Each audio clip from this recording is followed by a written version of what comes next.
കടലിന്റെ ഏറ്റവും നടുക്ക് വലിയൊരു കൊട്ടാരം ഉണ്ടായിരുന്നു.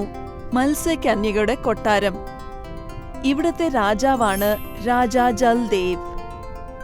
ഇദ്ദേഹത്തിന്റെ മക്കള് ഇരട്ടകളായ മത്സ്യകന്യകയാണ്, പായൽ പിന്നെ പ്രീതി. പായലും പ്രീതിയും രണ്ടുപേരെയും കാണാൻ ഒരുപോലെ തന്നെ ഇരിക്കും. അച്ഛാ, ഞാൻ ആരാന്ന് പറഞ്ഞേ? അച്ഛാ, ഈ പ്രാവശ്യമെങ്കിൽ അച്ഛൻ ശരിക്കൊന്ന് പറഞ്ഞേ. നിന്റെ പേര് പ്രീതി, ഇവൾ പായൽ.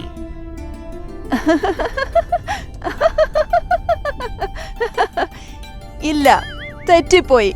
ഞാനാണ് പായൽ, ഇവളാണ് പ്രീതി.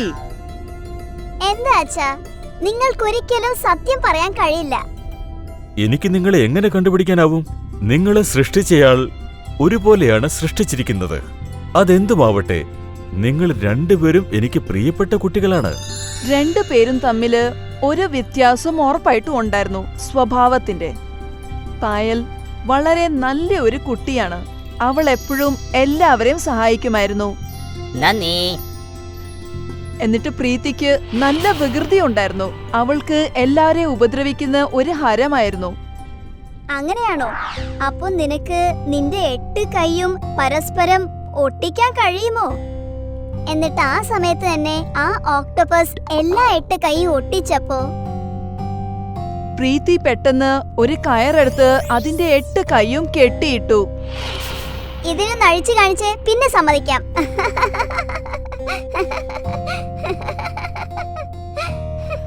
പ്രീതി അവിടുന്ന് പോയി. അപ്പോഴാണ് പായൽ ആ സ്ഥലത്തെത്തുന്നത്. അവൾ ആ പാവം ഓക്ടോപസിനെ രക്ഷിച്ചു. നന്ദിയുണ്ട്.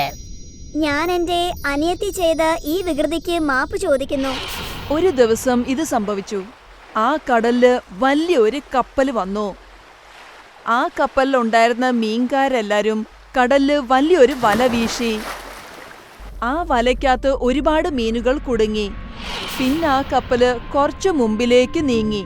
അപ്പോഴാണ് ആ വലയ്ക്കകത്ത് പായലും പ്രീതിയും കുടുങ്ങിപ്പോയത്. അച്ഛാ, അച്ഛാ, ഞങ്ങളെ ഒന്ന് രക്ഷിക്കൂ. ഞങ്ങളെ ആരെങ്കിലും ഒന്ന് രക്ഷിക്കൂ. പ്ലീസ്, ആരെങ്കിലും ഒന്ന് രക്ഷിക്കൂ.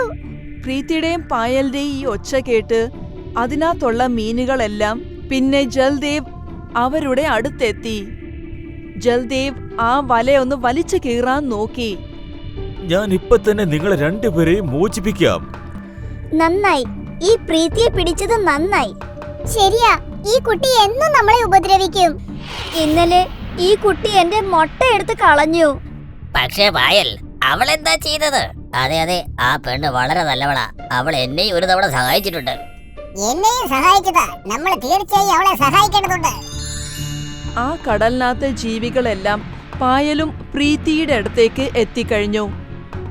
എന്നിട്ടെല്ലാവരും ആ വല വലിച്ചു കീറാൻ ശ്രമിച്ചു.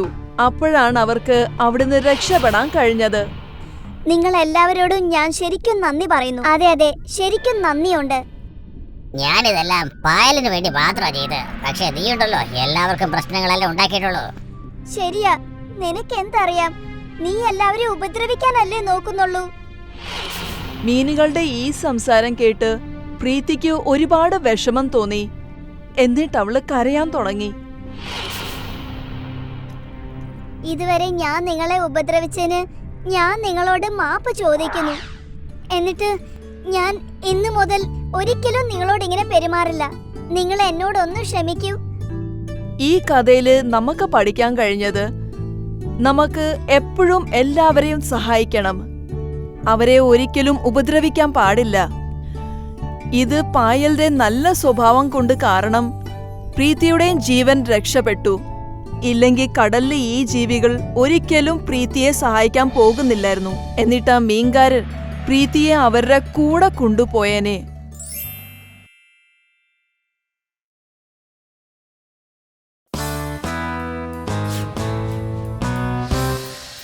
ഇത് റൂബിയുടെയും റോബിന്റെയും കഥയാണ്. റൂബി സമുദ്രത്തിലെ രാജകുമാരിയാണ്. പ്രസരിപ്പുള്ള റൂബി എല്ലാ മീനുകളെയും എപ്പോഴും രസിപ്പിച്ചുകൊണ്ടേയിരിക്കും.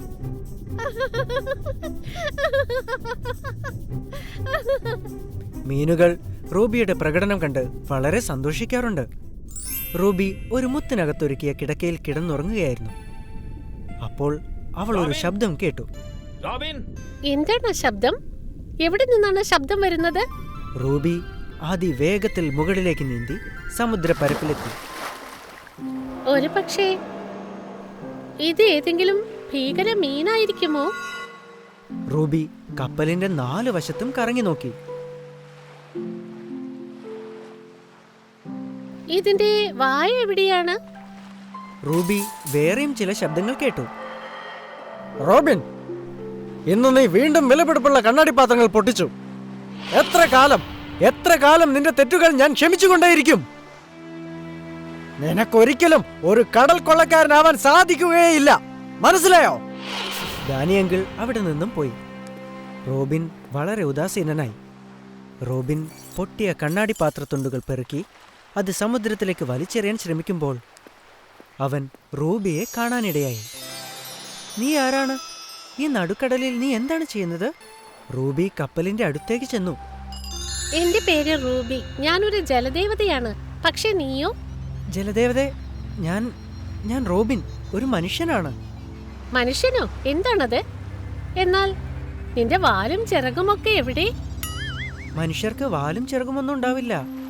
ഞങ്ങൾക്ക് നിന്നെപ്പോലെ നീന്താനും സാധിക്കില്ല.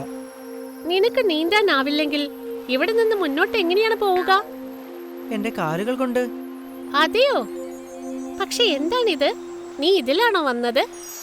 ഇതിന്റെ പേരാണ് കപ്പൽ. ഇത് സമുദ്രത്തിലൂടെ സഞ്ചരിക്കും. കപ്പലോ? നീ ഈ കപ്പൽ എന്തിനാണ് സമുദ്രത്തിൽ വന്നത്? ഞാൻ ഡാനി അങ്കിളുടെ കൂടെ ജോലി ചെയ്യുകയാണ്. അദ്ദേഹം ഒരു കടൽ കൊള്ളക്കാരനാണ്. കൊള്ളക്കാരനോ? അതെ, വിലപിടിപ്പുള്ള സാധനങ്ങളൊക്കെ കൊള്ളയടിക്കും. വിലപിടിപ്പുള്ള സാധനങ്ങൾ എന്ന് പറഞ്ഞാൽ? സ്വർണം, വജ്രം, മുത്ത്, ആഭരണങ്ങൾ, അങ്ങനെ പലതും. ഈ സാധനങ്ങൾ കൊണ്ട് നിങ്ങൾ എന്താണ് ചെയ്യുക? ഈ പറഞ്ഞവയൊക്കെ വിലപിടിപ്പുള്ളവയാണ്. ഞങ്ങളിതൊക്കെ നല്ല വിലയ്ക്ക് വിറ്റ് ഭക്ഷണവും വസ്ത്രവും പിന്നെ ആവശ്യമുള്ള സാധനങ്ങളൊക്കെ വാങ്ങിക്കും. അതെയോ? നിങ്ങളുടെ അങ്കിൾ കൊള്ളക്കാരനാണല്ലേ? അതായത് മറ്റുള്ളവരുടെ വിലപിടിപ്പുള്ള സാധനങ്ങൾ അയാൾ മോഷ്ടിക്കുമോ? അതെ. പക്ഷെ അത് ഒരിക്കലും നല്ല കാര്യമല്ല. അതെനിക്കറിയാം. പക്ഷെ എനിക്ക് വേറെ വഴിയൊന്നുമില്ല. കയ്യിൽ പണമില്ലെങ്കിൽ പിന്നെ എങ്ങനെ ജീവിക്കാൻ സാധിക്കും? പിന്നെ ഞാൻ എൻ്റെ അമ്മയെ എങ്ങനെയാണ് ചികിത്സിക്കുക? നിങ്ങളുടെ അമ്മ ഒരു രോഗിയാണോ? പല വർഷങ്ങൾക്ക് മുമ്പ് ഞാനും എൻ്റെ അമ്മയും എൻ്റെ അച്ഛനും സമുദ്രത്തിൻ്റെ കരയിൽ മീൻ പിടിക്കുകയായിരുന്നു. ഞാനും എൻ്റെ അച്ഛനും ദിവസവും തോണിയിലിരുന്ന് സമുദ്രത്തിൻ്റെ നടുവിലേക്ക് പോകും. അവിടെ ഞങ്ങൾ വല വിരിച്ച് കാത്തിരിക്കും. വൈകുന്നേരമാവുമ്പോൾ ഞങ്ങൾക്ക് ഒരുപാട് മീനുകളെ കിട്ടും. അതിനെയെല്ലാം വിറ്റ് ഞങ്ങൾ പണം സമ്പാദിക്കും. എന്നിട്ട് ആ പണം കൊണ്ട് ആവശ്യമുള്ള സാധനങ്ങളൊക്കെ വാങ്ങിക്കും. പിന്നെ എന്തുണ്ടായി? നിങ്ങൾ മീൻ പിടിക്കുന്നത് നിർത്തിയോ? അതോ നിങ്ങൾക്ക് സമുദ്രത്തിൽ നിന്ന് മീൻ കിട്ടാതെ പോയോ? പിന്നീട് എന്താണ് ഉണ്ടായതെന്ന് അറിയാമോ? പല മുക്കുവ കുടുംബങ്ങളും ഇല്ലാതായി. ഇല്ലാതായോ? അങ്ങനെയിരിക്കെ ഒരു ദിവസം അച്ഛൻ തനിച്ച് മീൻ പിടിക്കാൻ പോയി. സമുദ്രത്തിൽ കുറേ നേരത്തേക്ക് ഒരനക്കവും കണ്ടില്ല. എല്ലാം വളരെ ശാന്തമായിരുന്നു. എന്നാൽ പെട്ടെന്ന് സമുദ്രത്തിലെ അലകൾ മുകളിലേക്ക് ഉയർന്നു. കണ്ണു ചിമ്മി തുറക്കുന്നതിന് മുമ്പ് അച്ഛൻ സമുദ്രത്തിനടിയിലേക്ക് പോയി. അതുപോലെ തന്നെ സമുദ്രത്തിലുണ്ടായിരുന്ന മറ്റു തോണികളും മുങ്ങിപ്പോയി. എന്നിട്ടും സമുദ്രം ശാന്തമായില്ല. അതിൻ്റെ അലകൾ ആഞ്ഞടിക്കാൻ തുടങ്ങി. ചുറ്റുമുണ്ടായിരുന്ന എല്ലാ മുക്കുവ കുടുംബങ്ങളും വെള്ളത്തിനടിയിലായി. ജനങ്ങൾ സുനാമിയുടെ തിരകളിൽപ്പെട്ട് മരിച്ചു. പലരെയും കാണാതെ പോയി. എൻ്റെ അമ്മയ്ക്കും അതിൽ ഗുരുതരമായി പരിക്കേറ്റു. ഞങ്ങളുടെ എല്ലാം തന്നെ സമുദ്രത്തിനടിയിലായി. എൻ്റെ അച്ഛനും എൻ്റെ വീടും എല്ലാം. ഇപ്പോൾ ഞാനും എൻ്റെ അമ്മയും മാത്രമേ ഉള്ളൂ. അവരുടെ ചികിത്സയ്ക്ക് എനിക്ക് പണം വേണം. ഇതല്ലാതെ എനിക്ക് വേറെ വഴിയൊന്നുമില്ല. വിലപിടിപ്പുള്ള സാധനങ്ങൾ കൊണ്ട് നിനക്ക് പണം സമ്പാദിക്കാമോ? അതെ, അതുകൊണ്ടാണ് ഞാൻ കടൽക്കൊള്ളക്കാരനാവുന്നത്. അപ്പോൾ എനിക്ക് വിലപിടിപ്പുള്ള സാധനങ്ങളൊക്കെ മോഷ്ടിക്കാം. അത് വെച്ച് എൻ്റെ അമ്മയെ ചികിത്സിക്കാം. റോബിൻ, നീ വളരെ നല്ലവനാണ്. നീ കൊള്ളക്കാരനാവേണ്ട ആവശ്യമേ ഇല്ല. നിനക്ക് വിലപിടിപ്പുള്ള സാധനങ്ങൾ ഞാൻ തരാം. എന്റെ കൂടെ വാ. റോബിൻ സമുദ്രത്തിലേക്ക് എടുത്തു ചാടി. റോബിന്റെ കൈയും പിടിച്ച് മുന്നോട്ട് പോയി. അവർ ഒരുമിച്ചാണ് നീന്തിയത്. റോബിനെ സമുദ്രത്തിന്റെ അടിത്തട്ടിലേക്ക് കൂട്ടിക്കൊണ്ടുപോയി. അതാ നോക്ക്, വിലപിടിപ്പുള്ള സാധനങ്ങൾ കണ്ടോ? ഇത്രയധികം നിധികളോ? റൂബിയും റോബിനും വിലപിടിപ്പുള്ള വസ്തുക്കൾ അടങ്ങിയ പെട്ടികൾ എടുത്തുകൊണ്ട് മുകൾ ഭാഗത്തേക്കെത്തി. രണ്ടുപേരും ആ പെട്ടികൾ കൊണ്ട് കപ്പലിലേക്ക് ചെന്നു. റോബിൻ, ഈ വിലപിടിപ്പുള്ള സാധനങ്ങൾ കൊണ്ട് നിന്റെ അമ്മയെ ചികിത്സിക്കാൻ സാധിക്കുമോ? ഇതുകൊണ്ട് എന്റെ അമ്മയുടെ ചികിത്സ മാത്രമല്ല, പാവപ്പെട്ട മറ്റു പലരെയും ഇതുകൊണ്ട് സഹായിക്കാം. നിനക്ക് ഒരുപാട് നന്ദിയുണ്ട് റൂബി. നിങ്ങളെ സഹായിക്കാനായതിൽ ഞാനും സന്തോഷിക്കുന്നു. ഇനി നമ്മൾ സുഹൃത്തുക്കളല്ലേ? അതെ, സംശയമില്ല. Robin, Robin! എന്നാൽ ഞാൻ പോകട്ടെ. നിങ്ങൾ സമുദ്രത്തിലേക്ക് വരുമ്പോഴൊക്കെ എന്നെ തീർച്ചയായും കാണണം. റൂബി സമുദ്രത്തിന്റെ അടിയിലേക്ക് പോയി. അപ്പോൾ ഡാനി അങ്കിൾ അവിടെ എത്തി. ഇത് കണ്ടോ അങ്കിൾ? ഇനി എന്റെ അമ്മയെ ചികിത്സിക്കാൻ എവിടെയും പണം തേടി അലയേണ്ട കാര്യമില്ല. ഇതെവിടെ നിന്ന് കിട്ടി? എവിടെ നിന്നോ? അത് ഞാൻ പറയില്ല. നമുക്ക് തിരിച്ചു പോവാം. ഇനി നമ്മൾ കടൽക്കൊള്ളക്കാരായി ജീവിക്കേണ്ട യാതൊരു ആവശ്യവുമില്ല. ഡാനി അങ്കിൾ സമുദ്രത്തിൽ നിന്നും കപ്പൽ കരയിലേക്ക് കൊണ്ടുവന്നു. റോബിൻ അമ്മയെ ചികിത്സിച്ചു.